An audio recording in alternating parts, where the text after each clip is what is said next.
హల్లెలూయా. మనం పాడిన పాట ఏంటి? ఓ తల్లి కన్నా, ఓ తండ్రి కన్నా. పాడండి, పాడండి.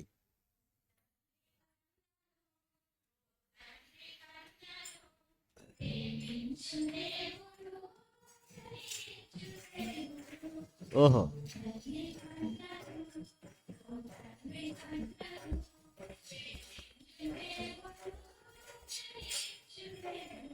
హల్లెలూయా. తల్లి కంటే, తండ్రి కంటే ఎక్కువగా ప్రేమించే దేవుడు. ఆ ప్రేమతో ఈ లోక ప్రేమలు ఏవి కూడా సాటి కావు. హల్లెలూయా. కనుక ఎవరైతే ఆ దేవుని ప్రేమను పొందగలుగుతారో వారు ధన్యులు. దేవుని ప్రేమను ఎవరు పొందగలుగుతారో వారు ధన్యులు. దేవునికి స్తోత్రం.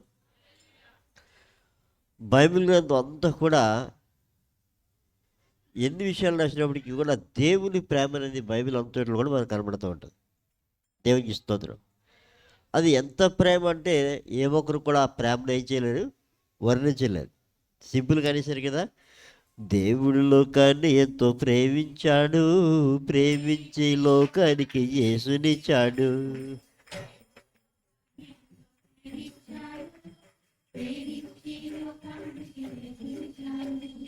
యేసు వచ్చి నరజాతికి ప్రాణమిచ్చాడు. ఎరుగుమా వెర్రి లోకమా, యేసు వచ్చిన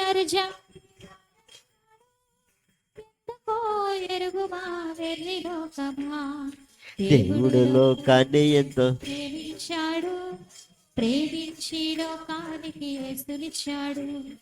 దేవుడు లోకాన్ని ఎంతో ప్రేమించాడు, ప్రేమించి లోకానికి యేసునిచ్చాడు. హల్లెలూయా.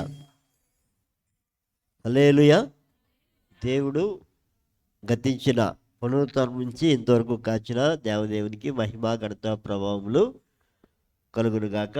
నాకు చాలా రోజులుగా బలహీనత ఉంది, అయినప్పటికీ కూడా నేను ఆయనకి అప్పగించి ప్రశాంతంగా ఉన్నాను. కానీ పోయిన సోమవారం నాడు నుంచి లేవలేని పరిస్థితి. 4 రోజులు బయటికి రాలేదు.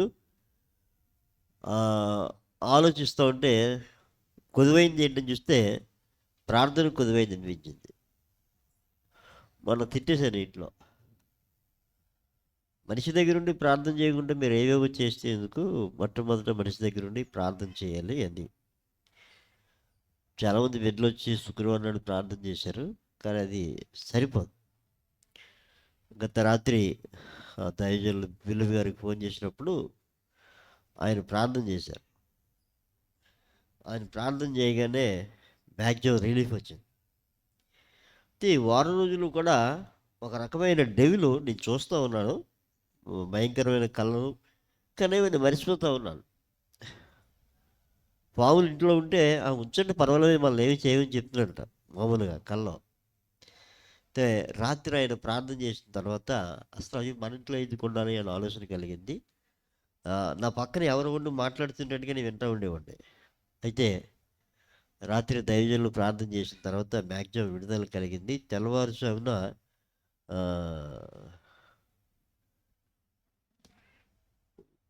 12:30, 1 గంటకి లేచి చూశాను. మామూలు ఎవరో కనపడలేదు. బెంజమిన్ లోపల లేడు. చిట్టుగాడు మాట ఇస్తాడు పాపం, చాలా ప్రేమడికి. పాస్టర్ గారు మీతోనే ఉంటాడు, మళ్ళీ కనపడ్డు.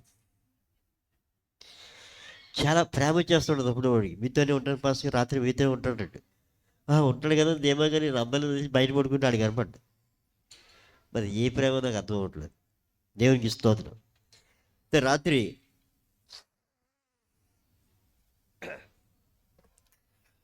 పరిచర్య కావాలి, మెయిన్ బలహీనత.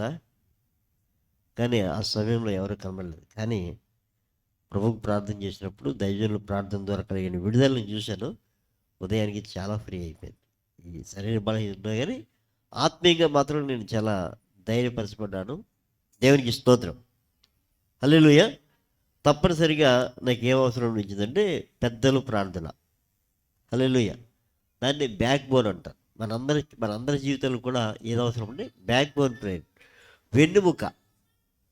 ఒక బాడీ నిలబడడానికి వెన్నుముక ఏ విధంగా ప్రాముఖ్యమైందో, అదేవిధంగా మన ఆత్మీయ జీవితం కానీ, కుటుంబ జీవితం కానీ, శరీర జీవితం కానీ నిలబడడానికి వెన్నుముక అనేది ఉండాలి. ఆ వెన్నుముకే మన కుటుంబాలకు ప్రార్థన. ఈ ప్రార్థన ఏ కుటుంబంలో ఉండదో ఆ కుటుంబంలో నాశనము, శ్రమలు, ఇబ్బందులు, రోగాలు అన్నీ వస్తూ ఉంటాయి. దేవునికి స్తోత్రం. సరే, మహాదేవుడా నీకు వందనాలు. కొన్ని మాటలు మాకు అనుగ్రహించి సహాయం చేసి మీరే మహిమ ఘనత ప్రభావాలు పొందమని, వినగలిగిన చెవి గ్రహించే మనసు అందరికీ ఇవ్వమని, మీరే మహిమ పొందమని. సర్వలోక రక్షకుడా మీరు మహిమ పొందండి. మీ మాటలు అందరిలో 30, 60 నూరులుగా పనిచేయనమని సర్వలోక రక్షకుడైన క్రీస్తు యేసు నామములో ప్రార్థించి వేడుకుంటున్నాం తండ్రి. ఆమేన్. మరి ఎంతవరకు కూడా ఆయన చెప్పిన మాటలు, తండ్రి ప్రేమ, దేవునికి స్తోత్రం. బైబిల్ అంతా మనం చూస్తే నిజంగా ఎంతమంది బైబిల్ ఇర్మియా గ్రంథం పూర్తిగా చదివారు? ఇర్మియా గ్రంథం పెద్దలు సీనియర్లు చెప్పండి.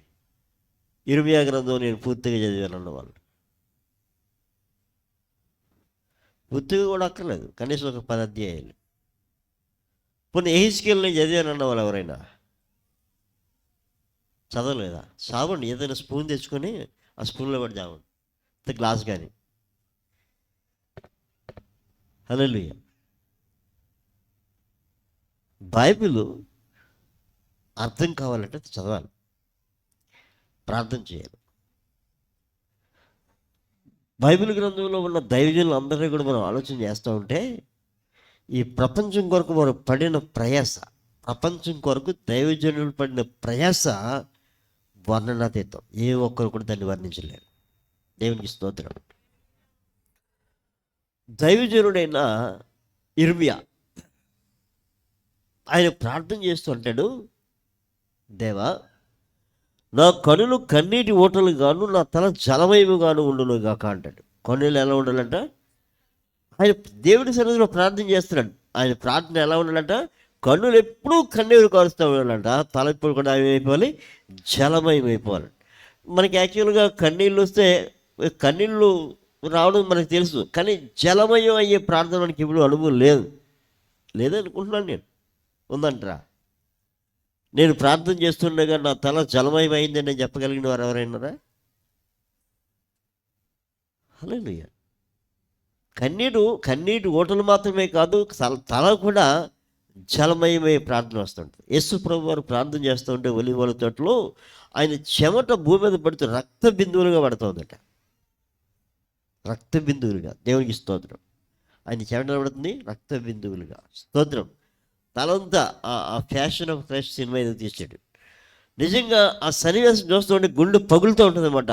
ఆయన చేస్తున్న ప్రార్థన ఫాదర్ అంటూ ఉంటే ఎవరి తండ్రి పక్కన సైతం అడుగుతూ ఉంటాడు. ఆ టైంలో ఆయన చేస్తున్న ప్రార్థన, పడుతున్న చెమట బిందువులు నిజంగా నాతో చాలాసార్లు మాట్లాడాయి. దేవునికి స్తోత్రం కలుగుతాడు. హల్లెలూయా. ఎవరు మాట్లాడారు? యేసు ప్రభు కాదు, చెమట మాట్లాడింది. యేసు ప్రభు కన్నీరు మాట్లాడింది. యేసు ప్రభు చూపు మాట్లాడుతూ ఉంది. యేసు ప్రభు కదలిక మాట్లాడుతూ ఉంది. నిజంగా దేవుడు మనకిచ్చిన ప్రేమ గ్రంథమైన బైబిల్ని అర్థం చేసుకుంటే ఆయన ప్రతి కదలిక మనకు అర్థమవుతుంది. ఒక తండ్రి హృదయం ఎలా ఉంటుందో అర్థమవుతుంది, ఒక ప్రియుని హృదయం ఎలా ఉంటుందో అర్థమవుతుంది, ఒక తల్లి హృదయం ఎలా ఉంటుందో అన్ని రకాల నవరసాలు అంటారు కొన్ని వాటిలో, కానీ బైబిల్ దగ్గర చూస్తే నవరసాలు సరిపోవు. హల్లెలూయా. నవరసాలకు మించిపోయింది అనమాట. నవరసాలు ఎంతమందికి తెలుసు? నవరసాలు నేను అడిగేదానికి సమాధానం చెప్పండి. మీరు చదువుకున్న వాళ్ళు కూడా ఉన్నారు. నవరసాలు అంటే ఎంతమందికి తెలుసు? చెప్పు. నిమ్మకాయ రసం చెప్పు, వరుసగా చెప్పు. కోపము, భయం,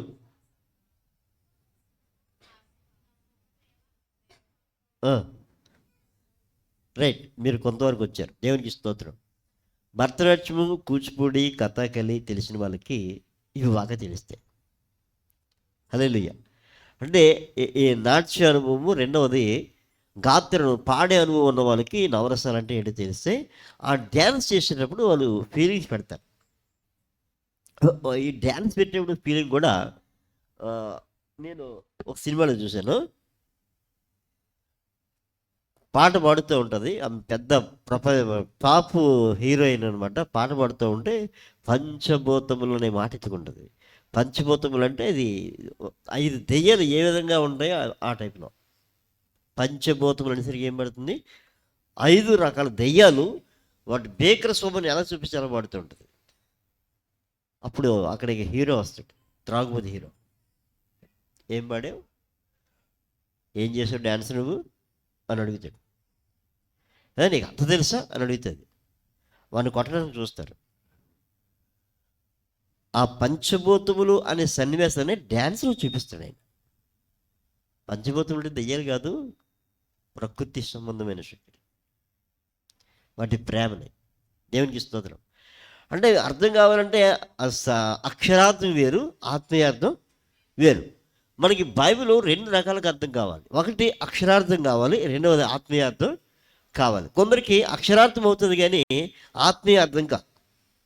అక్షరార్థం వేరు, ఆత్మీయార్థం. అక్షరార్థం నుంచి ఆత్మీయార్థంలోనికి రావాలి అంటే మనం ఆయన పిల్లలుగా మారిపోవాలి. దేవునికి స్తోత్రం. అంటే యేసుక్రీస్తు మా నాన్న అని చెప్పడం కాదు. నాన్న బాధ్యత కొడుకు కూతురు తీసుకునేలా ఉండాలి. నాన్న బాధ్యత కొడుకు కూతురు తీసుకునేలాగా ఉండాలి. హల్లెలూయా. నాన్న ఎలా భరిస్తూ ఉన్నాడో అలా భరించగలిగిన శక్తి రావాలి. అది దేవుని బిడ్డ లక్షణం. ఊరికనే దేవుని బిడ్డలు అయిపోరు. దేవునికి స్తోత్రం. అయితే నాన్న హృదయం ఎలా ఉంటుందంటే నిజంగా ఆ ఇర్మియా గ్రంథం చదువుతూ ఉంటే మీరు వింటావరా చదువుతారా? నేను అది 2 రకాలుగా చెప్తాను. మొదటి మీరు చదివేయాలి. మీరు ఏం చేయాలి? చదివేయాలి. అప్పుడు మీరు వినాలి. పడుకొని కూర్చొని చదివేశారు, పడుకొని అదే వింటూ ఉంటాడు. దేవుడు 1 మారు పలుకును 2 మార్లు వినమని. హల్లెలూయా. నువ్వు చదివింది నువ్వు వినాలి. మనం చదివింది మనం ఏం చేయాలి? వినాలి. దేవునికి స్తోత్రం. ఈ అనుభవంలోకి మీరు ఇంకా రాలేదేమో, వస్తే బాగుంటుంది. దేవునికి స్తోత్రం. ఈ అనుభవంలోకి వస్తే మనకు మిగతా మనం నచ్చండి. గట్టిగా స్తోత్రం చెప్తాం. యవనస్తుడైన ఇర్మియాతో దేవుడు చెప్తాడు, ఇర్మియా నీకు భార్య ఉండకూడదు అంటాడు, పిల్లలు ఉండకూడదు అంటాడు. అంటే ఆయన పని చేయాలి. నా పని చేయడానికి నీకు ఏం ఆటంకాలు అన్నీ తీసేస్తానంటాడు. నిజంగా యవన కాలంలో ఆయన భార్య పిల్లలు అన్నీ పోతాయండి. ఇక ఇర్మియా పని ఏంటంటే ఏడవే. ఎవరి కోసం ఏడవాలి? ఏడ్చి రాత్రి అంతా ఏడ్చి పొద్దున్న పుస్తకం తీసుకొని పెన్ను తీసుకొని పక్కనే బారుకొని ఒక ఆయన ఉంటాడు. ఆయన చెప్తూ ఉంటాడు, రాసుకొని ఏం చెప్తూ ఉంటాడు, ఏం జరగబోతా ఉందో చెప్తూ ఉంటాడు. ఏం జరగబోతా ఉంది? ఇదిగో మన దేశాన్ని పరిపాలన చేసే రాజుగారు ఎలా ప్రవర్తిస్తూ ఉన్నాడు, దేవుని భయం లేకుండా ఉన్నాడు. కనుక దేవుని భయం లేకుండా విగ్రహాలను పూజిస్తూ ఉన్నాడు, రకరకాల పనులు చేస్తూ ఉన్నాడు. ఇంత భయంకరమైన పనులు చేస్తున్న కారణం చేత ఉగ్రత అనేది రాబోతూ ఉంది. ఆ ఉగ్రత ఎప్పుడు వస్తుందో అది కూడా చెప్పేస్తాడు. ప్రజలందరూ క్షేమంగా సంతోషంగా ఆనందంగా ఉంటారు. ఈయన వచ్చి నీ పరిస్థితి బాగాలేదు, ఎలా ఉన్నావంటే ఎలా ఉంటుందో ఎవరికైనా ఒళ్ళు మండుతుందా మంటదా? ఎందుకంటే వాళ్ళకి యాతనలు ఏవి లేవు. కానీ పరిస్థితి చేదాటింది అంటే అది ఎంత భయంకరంగా ఉంటుందో ఇర్మియాకు తెలుసు. దేవునికి స్తోత్రం. లోకానికి తెలియలేదు. అప్పుడు ఇర్మియా ఏమనుకోవాలి? అదలా పొండిరా అనుకోవాలి. కానీ అలా అనుకోవట్లేదు. ప్రభా, నా జనులలో హతమైన వారిని గురించి నా కన్ను కన్నీటి ఓటలుగాను, నా తల జలమయముగాను చేయని ప్రభా. ఏంటి ఇర్మియానికి అంత బాధ అంటే, ఈ ప్రజలు నా దేవుని ప్రజలు, ఈ ప్రజలు నా దేవుని ప్రజలు అంటే నా సహోదరులు, నా సహోదరులు, వీరు నాశనం అవ్వడం ఏమాత్రం కూడా ఏమాత్రం ఇష్టమో లేదు. కనుక నా తండ్రి వీళ్ళ కొరకు ఏ బాధ్యత తీసుకున్నాడో ఆయన కుమారునిగా నేను కూడా అదే బాధ్యత తీసుకున్నాను. అందుకే వీరి కోసం నేను ఏం చేస్తూ ఉన్నాను? ప్రార్థన చేస్తూ ఉన్నాను. దేవునికి స్తోత్రం. ఆ మాటలు దేవుడు ఆయనతో మాట్లాడిన మాటలు, ఆయన మరలా రాస్తున్న మాటలు మనం వింటూ ఉంటే నిజంగా అక్కడ ఉంటే యేసుప్రభుని నమ్ముకొని యేసుప్రభు అంటే అర్థం చేసుకుని ఉంటే గిల్ల చేప కొట్టుకున్నట్టు కొట్టుకుంటూ ఉంటాడు అనమాట. దేవుని ప్రేమ అర్థమైతే. ఎగ్జాంపుల్ మీకు చెప్తాను. ఇర్మియా గ్రంథం 3వ అధ్యాయం. ఇర్మియా గ్రంథం 3వ అధ్యాయం 1వ మాట చూడండి. ఒకడు తన భార్యను త్యజించగా ఆమె అతని యొద్ద నుంచి తొలగిపోయి వేరొక పురుషుంది అయిన తరువాత అతడు ఆమె యొద్దకు తిరిగి చేరునా? అలాగూ జరుగు దేశము బహుగా అపవిత్రమగును కదా. ఈ మాట ఎక్కడ నూతులో నుంచి వస్తున్నాడు నిలబడతా ఉన్నాడు. నువ్వు అనుకోలేదు. స్తోత్రం. అంటే అంత బలహీనంగా ఉన్న ఆవిడే చదువుతూ ఉంది కానీ మీరు చదవట్లేదు. స్తోత్రం. ఈ మధ్యకాలంలో ఒక విషయం నాకు తెలిసింది. ఏంటంటే భర్త చూస్తుండగా భార్య ఇంకొకరితో వెళ్ళిపోతుందట. నేను అన్నాను, రే నువ్వు చేతగానాడు రా, నువ్వు మొగుడు అయితే నరికేయాలని చెప్పాను నేను. లేకపోతే వాళ్ళ వల్ల పక్కలు పాడైపోతారు. కానీ మహాదేవుడు అంటున్నాడు, ఒక భార్య తన భర్తని విడిచిపెట్టి వేరొకరితో వెళ్ళిపోయిన తర్వాత తిరిగి మరలా వస్తుందా? ఒకవేళ వస్తే దాన్ని బట్టి ఇంకొకరితో పాడవుతాయి. అప్పుడు దేశం ఏమవుతుంది? అపవిత్రం అవుతుంది. ఒక వీధి అయితే వీధంతా అపవిత్రం అవుతుంది, పేట అయితే పేటంతా అపవిత్రం అవుతుంది, గ్రామం అయితే గ్రామం అంతా కూడా ఇంకా అలాగే ఉంటారు. స్తోత్రం. అంటే అలా సిగ్గులేని బ్రతికి వాళ్ళు ఉన్నారు. వాళ్ళ కోసం కాదు, నేను రోషం కలిగిన దేవుని ప్రజల కోసం చెప్తాను. దేవునికి స్తోత్రం. కానీ ఈ కరుణమయుడైన దేవుడు మాట్లాడేసరికి నాకు చచ్చిపడిపోయింది. ఒక స్త్రీ తన భర్త దగ్గర తిరిగి చేరదు, చేరితే క్షమించడు. కానీ నీవు అనేకమైన వెటకాండ్రతో తిరిగి నన్ను నా యొద్దకు రమ్మని యెహోవా సెలవిచ్చుచున్నాడు. దేవునికి స్తోత్రం. ఎవరి దగ్గరికి రమ్మని? ఆయన దగ్గరికి. ఏం చెప్పేది ఏంటంటే, నువ్వు నన్ను విడిచిపెట్టేశావు, ఎక్కడెక్కడికో తిరుగుతూ ఉన్నావు. మీరు చాలామంది దేవుని వదిలేసి దేవుని నమ్ముకున్నామని చెప్తా ఉన్నారు, కానీ దేవుని విడిచిపెట్టి ఎక్కడెక్కడో తిరుగుతూ ఉన్నారు. కొందరు నెల పొడుపు వచ్చినప్పుడు నెల పొడుపు వచ్చి ముద్దు పెట్టుకుంటూ ఉంటారు. కొందరు లైట్ ఇస్తే లైట్ని ముద్దు పెట్టుకుంటూ ఉంటారు. కొందరు ఎదురు చూస్తూ ఉంటారు. అంటే నమ్ముకున్నది ప్రభువునే, చేసే చండాలమైన పనులు. అంటే వీళ్ళెవరు? వేశ్యలు.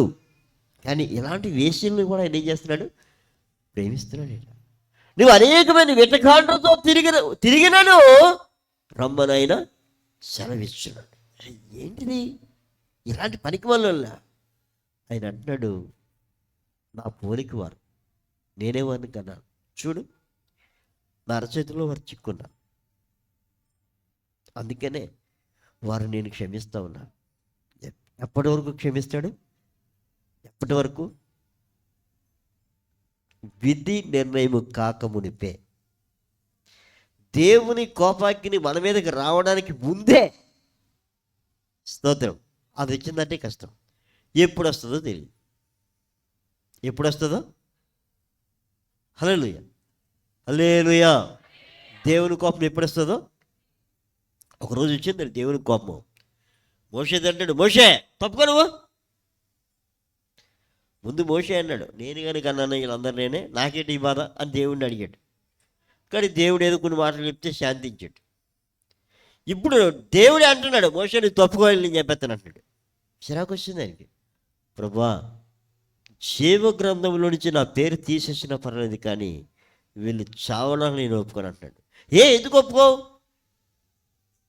మీ దేవుడు పోషించడం చేతకాక చంపేసాడు అంటారు. పోషించడం చేతకాక చంపేసాడు అంటారు. అందుకు నేను ఒప్పుకొని ప్రభు, నీ నామానికి ఘనత రావాలి. అంటే వారి జీవితం ఎలా ఉండాలని కోరుకుంటున్నాడు ఆయన? దేవుని నామానికి ఘనత వచ్చేవారుగా ఉండాలని కోరుకుంటున్నాడు మోషే. దేవునికి స్తోత్రం. దైవజనుడైన ఇర్మియా కూడా ఎలా కోరుకుంటున్నాడంటే, తన ప్రజలు దేవుని కనపరచాలని, ఆ దేవుని శక్తి ఎంత ఉన్నతమైందో తేలాలని, వారు ఎలాంటి పనికిమాలైనప్పటికీ కూడా ఆయన ప్రేమిస్తున్నాడండి. నువ్వు మారుతావేమో, నువ్వు మారుతావేమో, నువ్వు మారుతావేమో, మనం మారుతావేమో అని ఆయన చూస్తూ ఉన్నాడు. ఎంతగా చూస్తున్నాడంటే ఆయన ప్రేమ ఒకసారి చూడండి. దైవజనుడైన హోషేయ, ఏం పేరు? మీరు తీయద్దురండి. హోషేయ. హోషేయని దేవుడు పిలిచి, హోషేయ నువ్వు వెళ్ళి చదువుతావులేనా,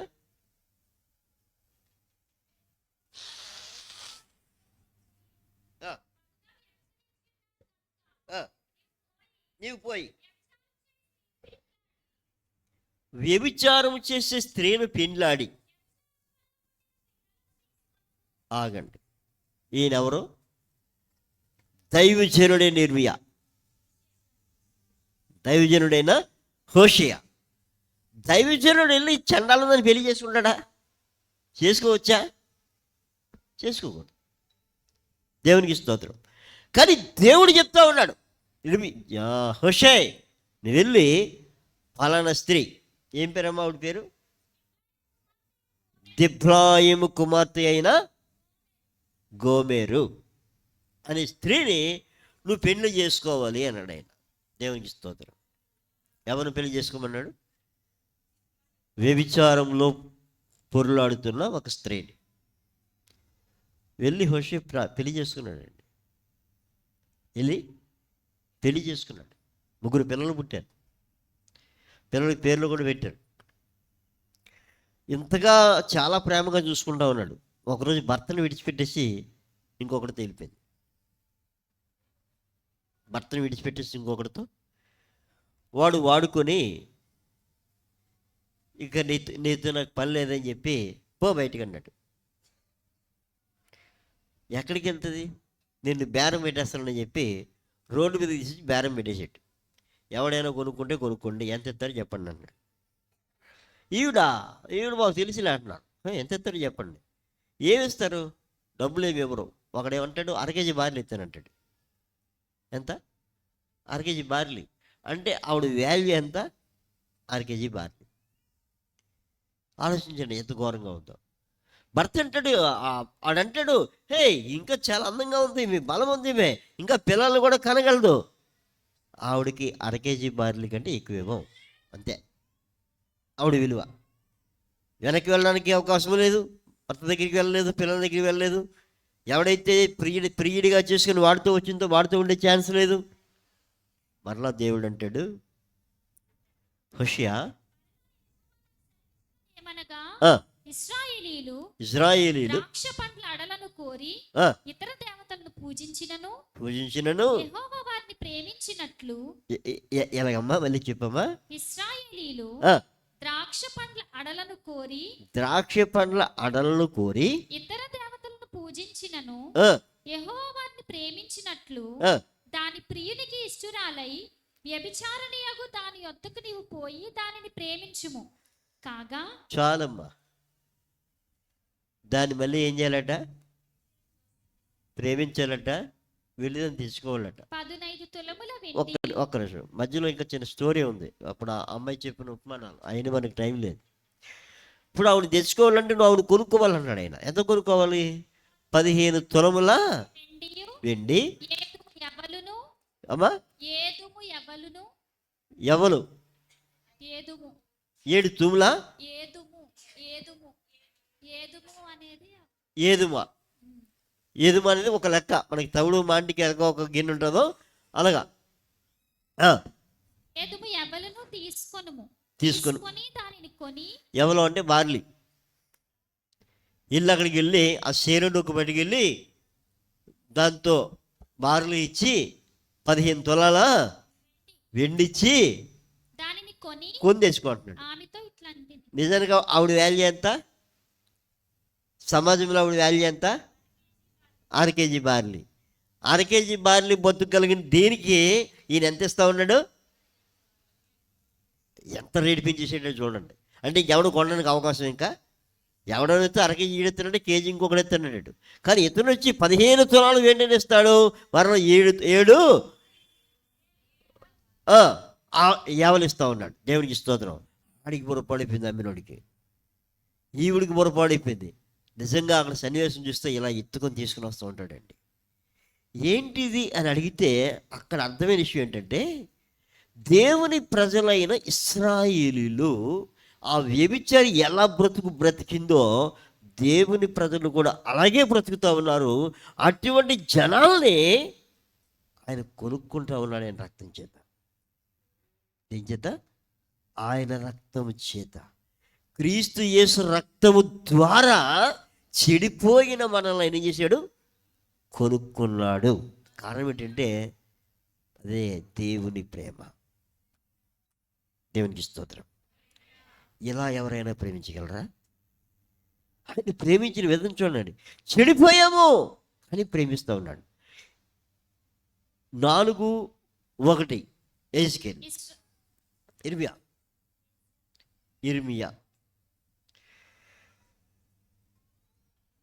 ఇదే యెహోవా వాక్కు. ఇశ్రాయేలు, తిరిగి రానుద్దేశించిన ఎడల నీవు తిరిగి రానుద్దేశించిన ఎడల నా దగ్గరికి రావాలి. నీవు ఇటు అటు తిరగడం మానేసి నీ హేయ క్రియలను నా సన్నిధి నుండి తొలగించి. చాలండి. ఇజ్రాయేలు, నా ప్రాణమైన ప్రియురాలా, నా చేతులతో చేయబడినదానా, నా సంగమా, నా ప్రియురాలా, నువ్వు మరలా వస్తే నా దగ్గరికి రావాలి. ఇప్పటి వరకు లోకంలోకి వెళ్ళిపోయి ఇటువంటి తిరిగావు, నచ్చినట్టు డ్యాన్స్ చేసావు. లేదు, నీకు నేను కావాలంటే నువ్వు రా. ఇటు తిరగడం మానేసి, ఎంతవరకు వేసిన హేయమైన డ్యాన్స్ క్రియలన్నీ మానేసి నా దగ్గరికి రా.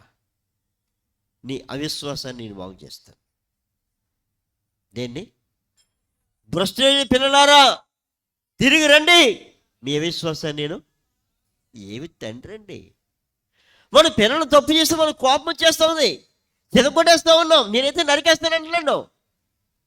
కానీ ఆ ప్రేమ కలిగిన తండ్రి చూడండి, ఆయన ఉద్దేశం ఏంటంటే నా పిల్లలు నాశనం కాకూడదు, ఎలా అయినా వాళ్ళు బాగు చేసేయాలి, ఎలా అయినా ముద్రం చేయాలి, ఎలా అయినా టాప్ రేంజ్లో తీసుకొచ్చేయాలి ఆయన ఉద్దేశం. కానీ ఆ ప్రేమ చాలామంది పిల్లలకు అర్థం కావట్లేదు, చాలామంది కుమార్తెలకు అర్థం కావట్లేదు. దేవుని ప్రేమ, దేవుని క్షమాపణ, దేవుని దయ చాలామందికి వేలకొలంగా ఉంది. ఆ ప్రేమను అర్థం చేసుకుంటామని ఆయన చూస్తూ ఉన్నాడు.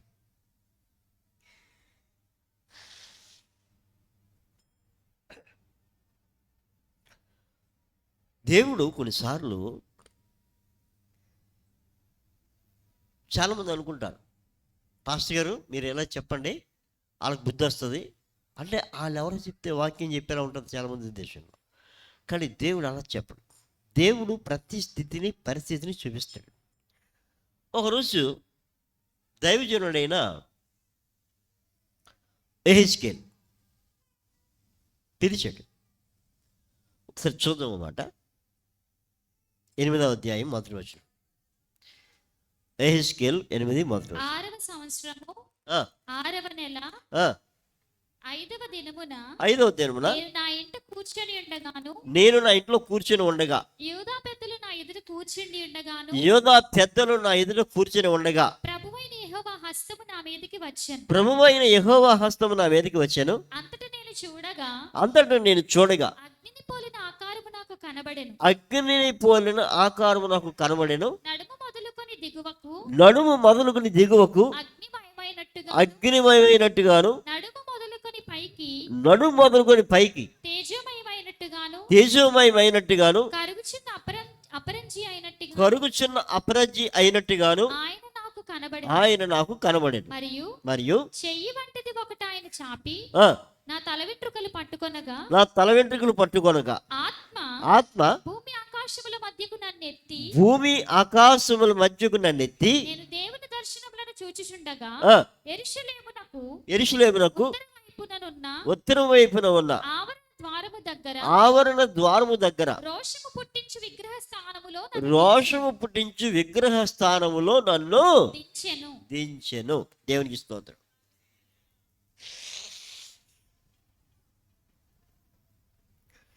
పరిస్థితి చూడండి. ఇజ్రాయిల్ పెద్దలు ఎహెజ్కేలు ముందు ఉన్నారు, మాట్లాడుకుంటూ ఉన్నారు. దేవుడు తన దర్శనాన్ని ఎప్పుడు ఇస్తాడో చాలామందికి తెలియదు.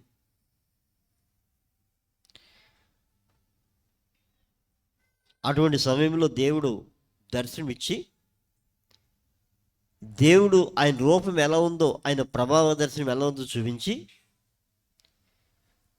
జుత్తు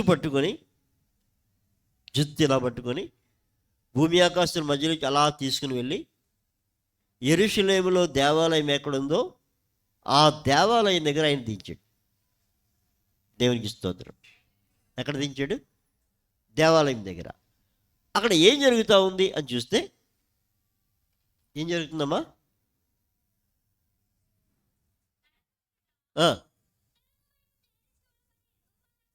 సెలవేగా ఉత్తరం వైపు తేరి చూచాను.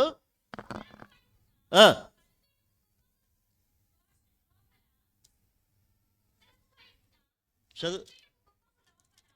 రోషము పుట్టించు ఈ విగ్రహము కనబడెను. రోషము పుట్టించి ఈ విగ్రహము కనబడెను. అంతటా ఆయన నాతో ఇలాగు సెలవిచ్చాను. నరపుత్రుడా, వారు చేస్తున్న దాన్ని నువ్వు చూస్తున్నావు కదా. నా పరిశుద్ధ స్థలమును నేను విడిచిపోవునట్లుగా ఇశ్రాయేలీయులు ఇక్కడ చేయు అత్యధికమైన హేయ కృత్యములు చూచితివా? ఈ తట్టు తిరిగిన ఎడల వీటికంటే మరి అధికమైన హేయ క్రియలు చూచెదవు. ఒక్క నిమిషం. దైవజనుని తీసుకొని దేవాలయం దగ్గరికి వెళ్ళాడు. అక్కడ చూడు అన్నాడు.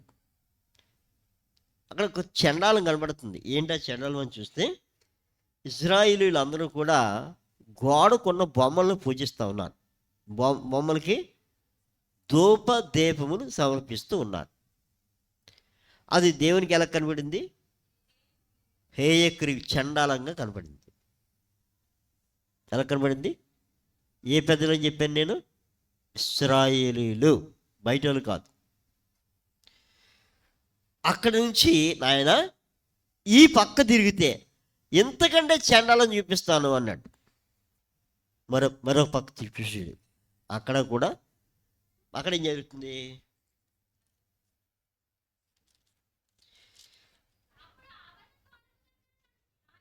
దింపగా గోడలో ఉన్న సందు ఒకటి నాకు కనబడేను. సెలవేయగా ద్వారం ఒకటి కనబడేను. లోపలికి చొచ్చి అక్కడ వారు ఎట్టి హేయకృత్యములు చేయుచున్నారో చూడమని ఆయన నాకు సెలవీయగా నేను లోపలికి పోయి చూచితిని. అప్పుడు ప్రాకెడు సకల జంతువుల ఆకారములు, హేయమైన మృగముల ఆకారములను అనగా ఇశ్రాయేలీల దేవతల విగ్రహములన్నీ గోడ మీద చుట్టూను వ్రాయబడి ఉన్నట్టు కనబడెను. ఒక్కొక్కడు తన చేతితో ధూపార్తి పట్టుకొని ఇశ్రాయేలీయుల పెద్దలు 70 మంది వారి మధ్యను షాపాతు కుమారుడైన యెజన్యాయు ఎదురుగా నిలిచి ఉండగా చిక్కని మేఘము వలె ధూపవాసన ఎక్కుచుండెను. ఒక్క నిమిషం.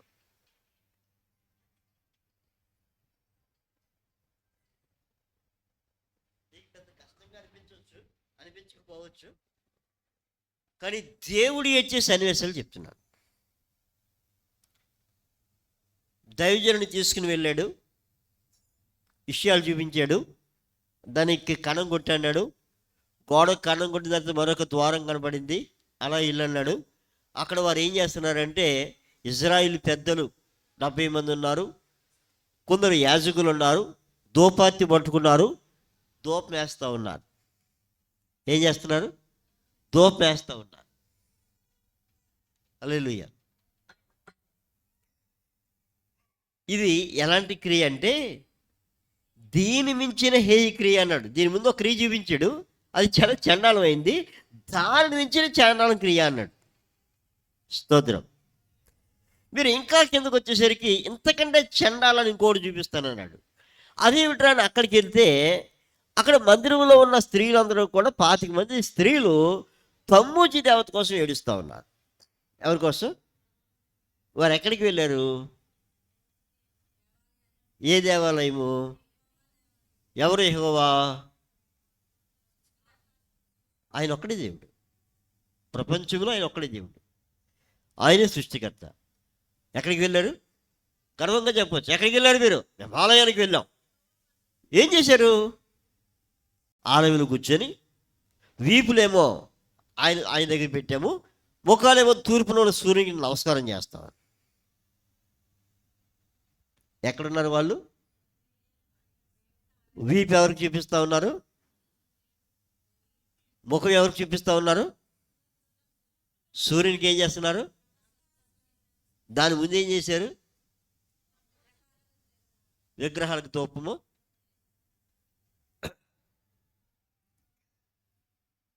ఇప్పుడు ధూపం చేయకూడదా? ఎందుకు వేయకూడదు?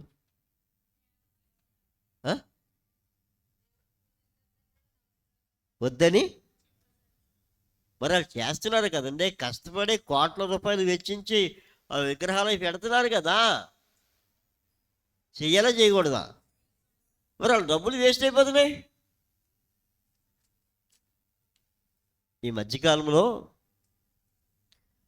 డైరెక్ట్గా చెప్తున్నాను, నాకు సిగ్గుపడే పని లేదు, భయపడే పని లేదు, ఏమైనా అనుకుంటారనే బాధ కూడా లేదు. చెయ్యలేదు, చేద్దురు కానీ చెయ్యలేదు. ఏంటంటే ఊరు వెళ్తున్నామండి. ఎక్కడికి వెళ్తున్నాం? ఊరు వెళ్తున్నామండి, గౌరీపట్నం. మా ఊళ్ళు మొక్కున్నారట. నేను అనుకున్నాను, ఈయన్ని ఎలా తంతే బాగుంటుందని అనుకున్నాను. నేను ఫ్యాక్ట్ చెప్తున్నాను, ఈయన్ని ఎలా తంతే బాగుంటుంది అసలు. బయట కూర్చున్నాను కుర్చీలో, 2 కాలేజ్ గుండెలో తంతే బాగుంటుందా? పనికి మళ్ళీ వెదవా. మహాదేవుని నమ్ముకున్నావా? మహాదేవుని నమ్ముకుని ఎక్కడికి వెళ్తావు నువ్వు? ఏం చెప్తుంది వాక్యం? చూడడానికి వెళ్ళి పర్లేదుందా? చూడడానికి వెళ్తున్నా అక్కడికి. ఎంత ఏడుస్తున్నాడండి ఆయన. ఎవరు? దేవదేవుడు ఎంత ఏడుస్తున్నాడండి. మనం నమ్ముకున్నదేమో దేవదేవుడు అని చెప్తామా? మనకి అమావాస్య పుణ్యాలు కావాలా? మనము నమ్ముకునేది దేవదేవుడికి చెప్తామా? మనకు ఎదురులు కావాలా? మనం నమ్ముకునేది దేవదేవుడికి చెప్తామా? హిందూ ఆచారాలు కావాలా? ఎవరిని అసలు మన దేవుడు ఎవరండి? ఆయన శక్తి ఏంటో, ఆయన ప్రేమ ఏంటో, ఆయన ఎంతగా మనం క్షమిస్తూ ఉన్నాడో ఎప్పుడైనా ఆలోచించారా? ఎప్పుడైనా ఆలోచించారా? ప్రాణం పెట్టిన దేవుని కొరకు ఎప్పుడైనా ఆలోచించారా? ఏదో మందిరానికి వెళ్తున్నాం, ఏ 4 మాటలు ఎన్నో వస్తున్నాం. ఏం వినడానికేనా? బ్రతుకులు మార్చుకోవడానికి కాదా?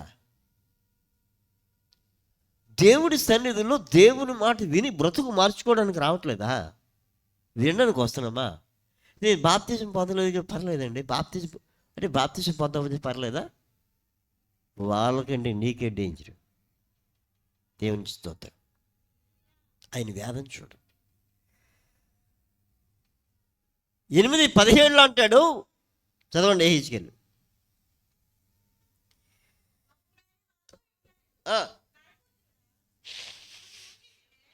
నీవు చూచావే, యోధావారు ఎక్కడ ఇటు హేయ కృత్యములు జరిగించడం చాలదా? నాకు కోపం పుట్టిస్తా ఉన్నారు, తీగ ముక్కునకు పెట్టించు, మరి ఎక్కువగా నా కోపము పుట్టిస్తున్నారు. కాబట్టి కటాక్షము లేకయు కనికరము చూపకయు నేను నా క్రోధము రఘుపరిచి వారు నా చెవులలో ఎంత బిగ్గరగా మొరపెట్టినను నేను ఏమాలకించడు? నీ ప్రార్థన వెళ్ళాయినా. ఆయనే ప్రార్థన వెళ్ళలేదంటే మరి బతుకొస్తారు. ఆలోచించండి, ఏమైపోతామో తెలియదు. ఎందుకు ప్రార్థన వెళ్ళు? ఇప్పుడు మనకి ఏం కనబడుతూ ఉంటుంది? దేవుడికి ఎంత స్వార్థమో, దేవుడికి ఎంత ద్వేషమా? ద్వేషం కనబడుతుందా? దేవుని కోపం కనబడుతూ ఉందా? నువ్వు వెచ్చలవిడిగా వేసివై తిరుగుతున్నప్పుడేమో నేను తన బంగారం ఇచ్చి తన రక్తం ఇచ్చి నేను కొన్నప్పుడు ఆయన ప్రేమని కనపడలేదా? చెడిపోయిన బ్రతుకులను మార్చినప్పుడు పరమ నుంచి భూమికి వచ్చి ఆయన రక్తాన్ని మన కొరకు ధారపోసినప్పుడు ఆయన ప్రేమ కనపడలేదా?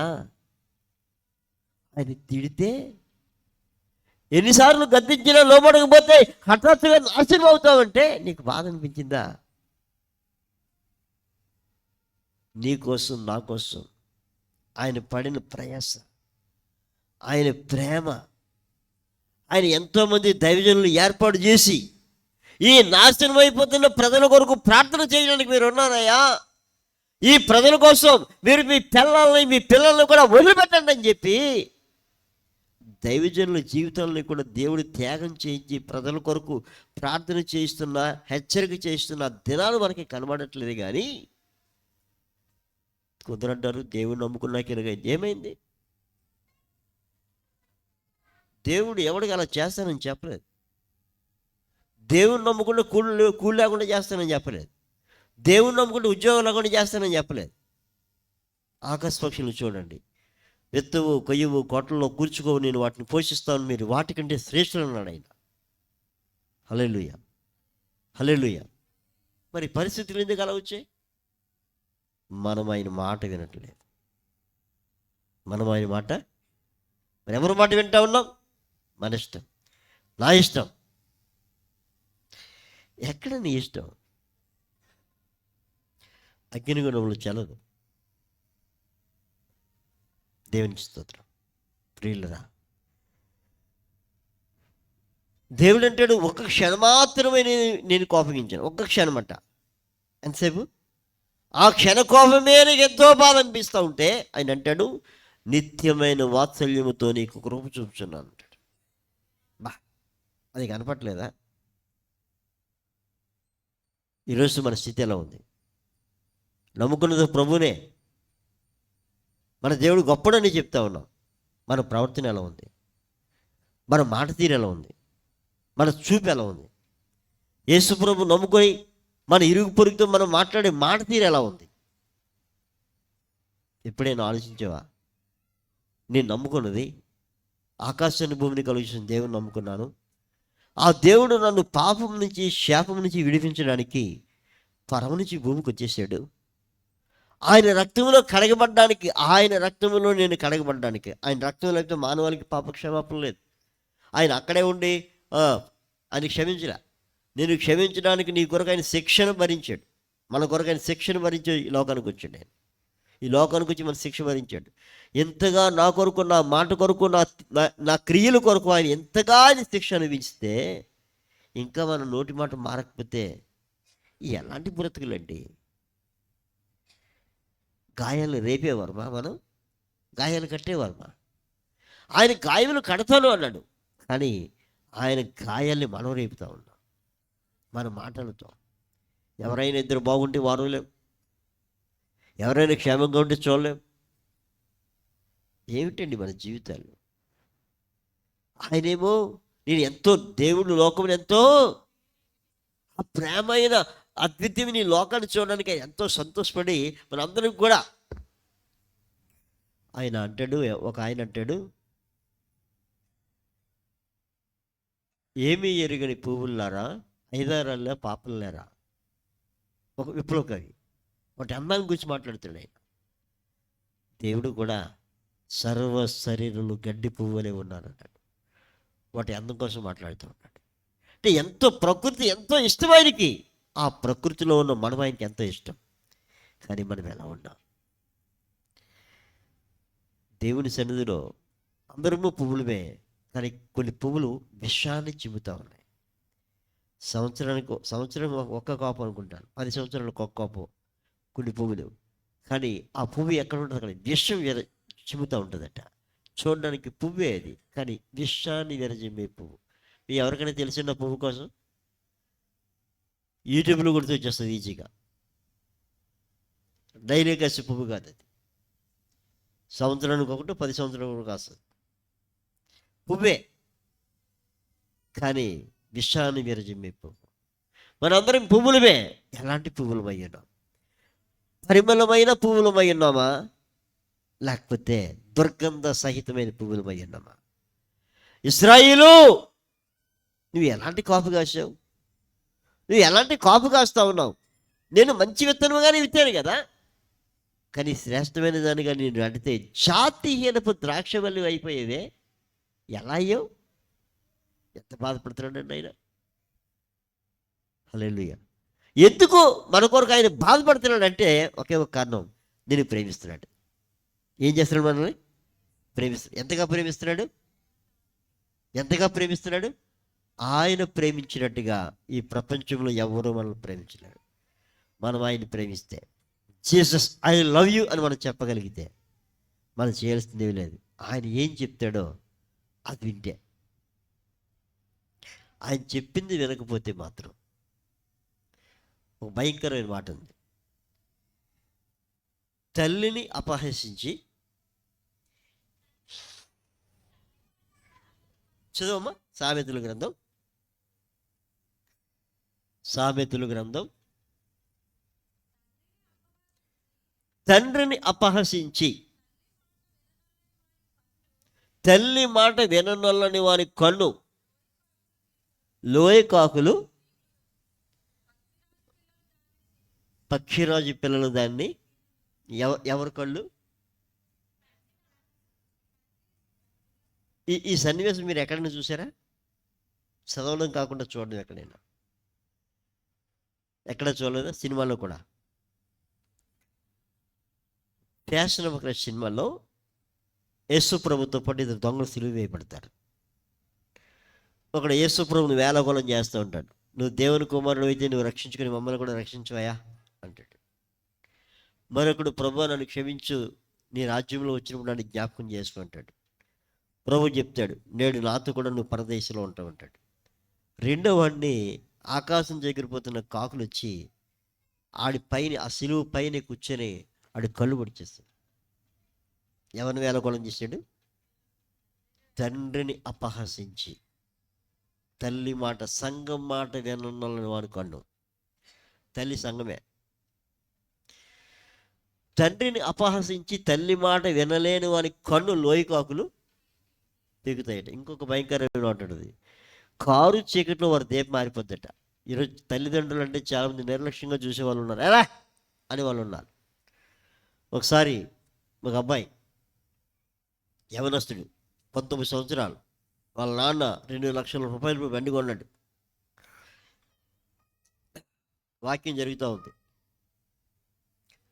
రే బాబు, నేను మాటలు విని వెళ్ళిపోతాను, ఎలాస్ అని పోయాడు. ఏమన్నాడు? ఎలాస్. దేవుడు, దేవుడు, తోడు దేవుడు. ఇక్కడ వాక్యం జరుగుతూ ఉంది. వీడు దిగుతూ ఉన్నాడు రోడ్డు, మెయిన్ రోడ్డు. అట్నుంచి వచ్చి బస్సు కొడితే ఈ రోడ్డు నుంచి అవతలలో పడ్డాడు. Spot dead. బండి పచ్చడైపోయింది. ఏమన్నాడు? కొన్ని నిమిషాల ముందు ఇంకా ఈ ప్రార్థన జరుగుతూనే ఉంది. ఎలాస్. చాలామందికి దేవుడి మాట ఎలా ఉండదు? లెక్క ఉండదు. మీకు ఎంత లెక్క ఉండదో సింపుల్గా చెప్తాను. ఈరోజు మన కిర్లంపూడిలో వాలీబాల్ కోర్టు ఉంది. అది నేను చాలా కాలం సరదాగా ఆడుకుని వాలీబాల్ కోర్టు అనుకున్నాను తప్ప తల్లిదండ్రులకు డబ్బులు ఇచ్చి వాలీబాల్ కోర్టు అని చెప్పి నాకు తెలియదు. కాబట్టి నేను ఒక తల్లి చెప్పి ఉరిచింది నాకు, మా అబ్బాయి బాగా ఆడుతాడండి, ఒక్కోసారి 2000 రావచ్చు, 3000 రావచ్చు, 5000 రావచ్చు, అవసరం తీరిపోద్ది.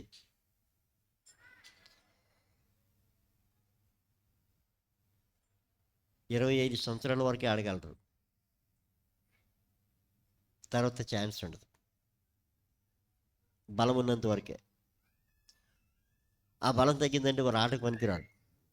అంటే వారు బ్రతుకంతా ఆట ఆడదాం అనుకునే అవకాశం ఉండదు. తర్వాత ఒక పనేంటి?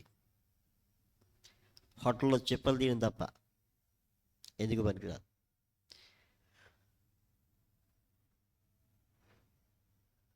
ఏమి నేర్పిస్తా ఉన్నా?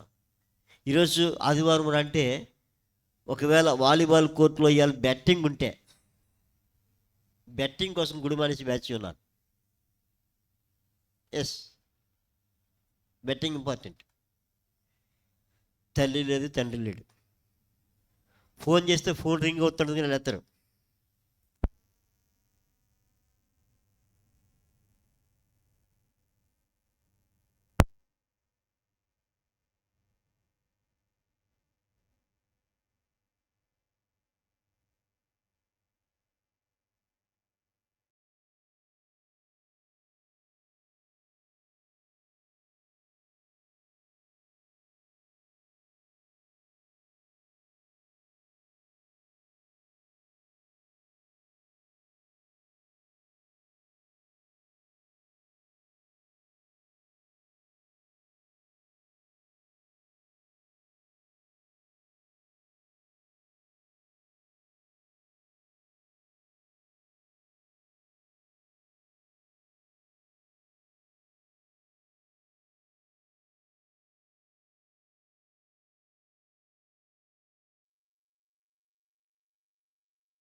ఏం చేస్తూ ఉన్నాం మనం?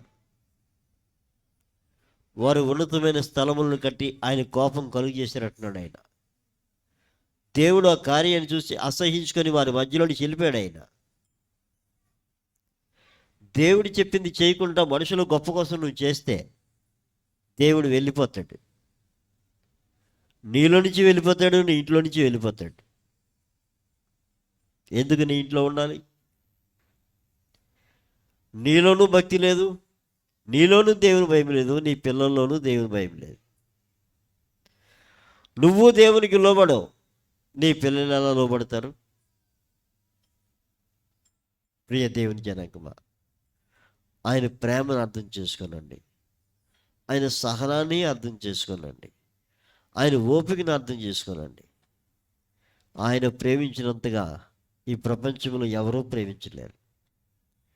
ప్రేమ కలిగిన తండ్రి మనకున్నాడు. ఏ సమస్య వచ్చినా, ఏ ఇబ్బంది వచ్చినా మనకు ప్రేమ కలిగిన తండ్రి ఉన్నాడు. నాన్న, నీవు తప్ప నాకెవరున్నారు నాన్న? నువ్వు ఆయన పాదాల మీద పడితే నీ పిల్లల జీవితాన్ని ఉద్ధరించే దేవుడు ఆయన. నీ పిల్లలకు నువ్వు ఆశిస్తావేమో, వారు ఒకరు స్థాయికి తగలేస్తారు. కానీ నీ పిల్లలకు దేవుని భయాన్ని నేర్పిస్తే దేవుని పట్ల భయభక్తి నేర్పిస్తే, దేవునిలో జీవించడం నేర్పిస్తే అది వారి కుటుంబాలకి ఆశీర్వాదకరంగా ఉంటుంది. యవనస్తులారా, బలాన్ని చూసి గర్వపడద్దు, బలాన్ని చూసి అతిశయపడద్దు. ఈరోజు నేను నెలకి 70 సంపాదిస్తున్నాను, ₹1,00,000 సంపాదిస్తున్నాను, అతిశయపడద్దు. దేవుడు లేకుండా నువ్వు నెలకి ₹1,00,00,000 సంపాదించినా కూడా వేస్ట్ వేస్ట్ వేస్ట్.